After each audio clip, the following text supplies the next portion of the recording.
lads, Jay Wellington Rumblefella here to bring you this month's video review. Now I'm sure this month's game needs no introduction. It's been globally anticipated, and it's a return to a series that most gamers hold deep in their heart, and it comes back with graphics so good you'll just melt. That's right. This month's game is...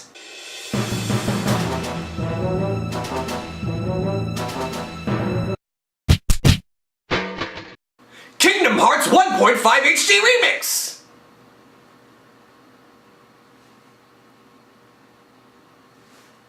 You know how fans are always like, Square, make a remake of insert title here. You'd make a ton of money. Well, they did. In fact, they did something I didn't expect and released not one, but two HD remastered games, as well as a third game. Kinda. We'll get into that later, but for now, all you need to know is that it's Kingdom Hearts Final Mix, Kingdom Hearts Re-Chain of Memories, and Kingdom Hearts 358 over 2 days, and they're now available on PlayStation 3 in glorious high definition. Now, just in case any of you are confused, here is exactly what comes on this disc. So Kingdom Hearts 1 had another release in Japan called Kingdom Hearts Final Mix. This is actually the most complete version of the game. They sort of ramped up the difficulty, there's some optional fights, some extra cutscenes, some cool stuff with Riku, some stuff that points to Kingdom Hearts 2. It's really great. And we've never actually seen that release here in the States. So this is excellent. And it's completely HD remastered, so awesome. There's also Kingdom Hearts Re-Chain of Memories. Now remember that old GBA port that you played on your SP? Oh, this doesn't really look like Sora. These cutscenes are so terrible. They actually did a remastered version that came out for the PS2. Originally, it came out as a bonus disc to Kingdom Hearts 2 Final Mix in Japan. However, they did do a standalone release here in the States, though I'm not sure how many people played that. Well, this is that game, but, you know, up-resed for HD. And then there's also Kingdom Hearts 358 over 2 days, although it's not actually the game. It's just all of the cutscenes from the game. Now, I know that sounds like a ripoff, but we'll get into that whenever that comes. So, without further ado, let's dive into the first game. The original Kingdom Hearts is one of my favorite games of all time. Before all the complicated subplots, extra characters, nobodies, unversed masters, Roxas, and Roxas, there was just Sora, the guy with the Keyblade, looking for his friends. The interesting combo of Disney and Final Fantasy made my inner child dance and my RPG gland excrete in just such a way that I was hooked on this series immediately. Though that's not to say this game isn't without its flaws. Now, if you go back and play Kingdom Hearts 1 for PlayStation 2, you'll notice that it hasn't aged well. It has the camera controlled by those clunky shoulder buttons, and it doesn't really work all that well. The magic system, you still have to scroll down on the D-pad and access stuff, and you have to scroll all the way down to access your special commands, and most heinous of all, just gummy ships. You still have to use the gummy ships when flying to new places, and by the way, I still have no idea what I'm doing with this system. Clearly. But the rest of the stuff has gone the way of Kingdom Hearts 2, with triangle being a multi-purpose button and allowing hotkeys to make magic exponentially more useful. The camera's also mapped to a thumbstick, and though it's still relatively sluggish and it's a bit of a pain to get it to face in the correct angle because of how it interacts with solids, it's still much better than the original. Add this in with the gorgeous HD graphics and the additional content from Final Mix, and this game is top tier. Kingdom Hearts Chain of Memories has never really been an acclaimed game, and it's not surprising why whenever you take a look at the rest of the Kingdom Hearts portable games. There's only 2 good ones, only one of them is on a Nintendo console, and this one actually heralded the sea of filth and mediocre games and just subplots on subplots and overcomplicating everything. What are the unversed? What are the things in this dream? Who knows who that character is? Where did that guy come from? I didn't know he had a Keyblade. Yeah, it's basically what the portable games have been for us fans.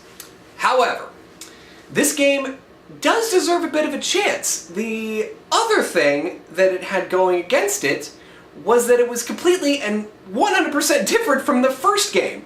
Think about it. You've got cool platforming. It's nice 3D, you know, kind of simple colors but vibrant, and simple combat. Smash X a whole bunch of times, throw some magic spells around, pretty cool. If you go on proud mode, you know, maybe sometimes there's some difficulty, but generally, Smash X, you're good. You feel really good about it. Kingdom Hearts Chain of Memories, on the other hand, replaces the 3D with an isometric 2D perspective. The platforming is pretty much gone. You can jump onto different platforms and they have varying heights, but you can't really tell. It's hard to see. Whatever. And the combat system has been completely replaced by a card system.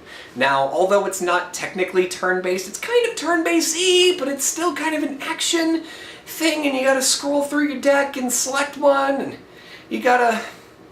You know, it wasn't Kingdom Hearts 1, and it just wasn't what everybody was expecting, so it had a lot going against it. So, maybe, if we take away the sprite graphics from Game Boy Advance, that may make the game better, right? Right? Well, it certainly doesn't hurt. It's still not a favorite of mine, but at the very least I can see what's going on better, and there's no hyper-compressed cinematics for me to squint at. The 3D environments make the game seem far less foreign, which goes a long way to making the Kingdom Hearts experience more consistent between the games. Other than the graphical boost, this title remains the same as the release on PlayStation 2, which itself was almost identical in gameplay to the original, though with more cutscenes. Also, Sora's voice gets much deeper between Kingdom Hearts 1 and Kingdom Hearts Chain of Memories. Mostly because Haley Joel Osment is 25 now. I know, right? Of all the portable games, 358 over 2 games is probably one of my least favorite, and it has a lot to do with the pacing. You see, you basically repeat the same actions every day. You wake up, you go talk to some characters, maybe some plot develops, and then you're like, oh, I gotta go on my mission for the organization, and you think, before you start playing the game, you're like, okay, I get to go and do all this cool stuff for the organization, right? I get to go into these new worlds and travel through the darkness. Maybe we can figure out how they open up these holes in the darkness to go travel through, and maybe we can see exactly where the dusks come from. Who knows? Maybe there's a factory for them. You're gonna learn all this cool stuff, right? No. Instead, you go to most of the same worlds that you visited earlier in Kingdom Hearts 1 and Kingdom Hearts 2. But the difference here is that after you finish your mission, then you always go to Twilight Town to go eat some ice cream on top of the Twilight Town Tower with your friends. For one, it's also always the same flavor of ice cream, because just sea salt ice cream is, you can't beat it. Can't beat it.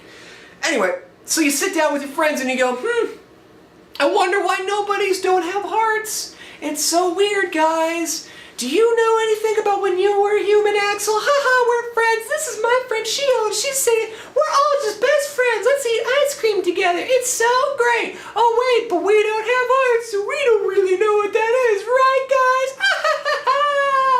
guys? Ice cream. It's basically every day. You repeat that for 20 hours, and you have played Kingdom Hearts 358 over 2 days. Now, don't get me wrong, plot does develop, but it takes so long to get there, and it's so repetitive. You want to stop playing after every day. And by the way, sometimes the days go by really fast. Those are the best times. Whenever you see that day counter start rolling over, you're like, oh, thank God, we just skipped 40 days. That means that I don't actually have to play this 358 times just to get to the end of the story. Thank you. Thank you. Thank you. Thank you. This game is so much like Legend of Zelda Phantom Hourglass, it hurts. You remember whenever in Phantom Hourglass you had to always go back to the same temple and do the same stuff over and over and over and over again? Same thing. Same thing, but with Kingdom Hearts, with terrible inventory system, and I really don't like the game. The only thing that is worse than Kingdom Hearts 358 over 2 days is Recoded. We don't talk about that one. We don't talk about it. And hopefully, Kingdom Hearts 2.5 HD Remix, they'll have that one as a cinematic too. Anyway, let's get a little more into the game. Taking away the repetitive battles and focusing more on the story did this game some good. In shortening the 20-hour game experience down to 3, you get the same information and interest in the story as the game, but with far less monotony. Granted, once you've seen the same Twilight Town Tower sunset scene 50 times, it does tend to get tiring, though by then you've really only got half an hour or so left. And though the gameplay in this game really hinders it, the story is actually one of my favorites.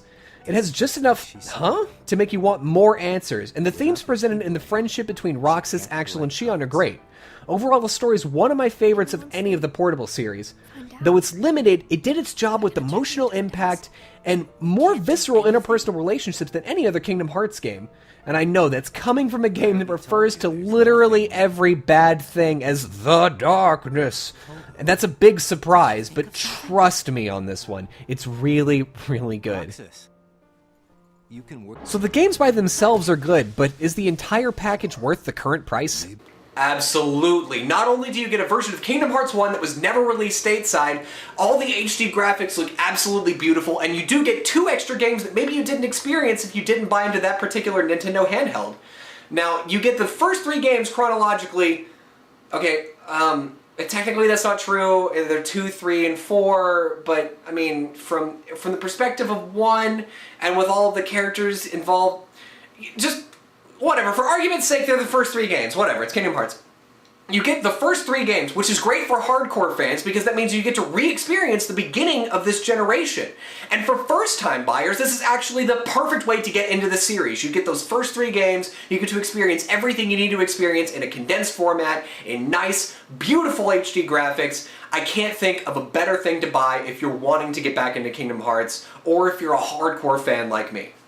Now, if you'll excuse me, I have to go cry some more at the line, but who am I going to eat ice cream with?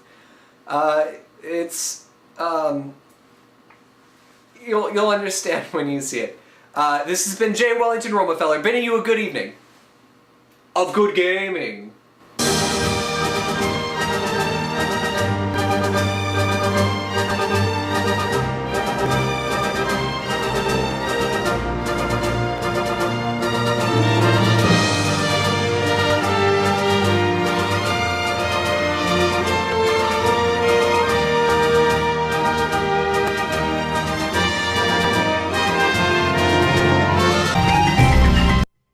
So hot, it made my PS3 shut down.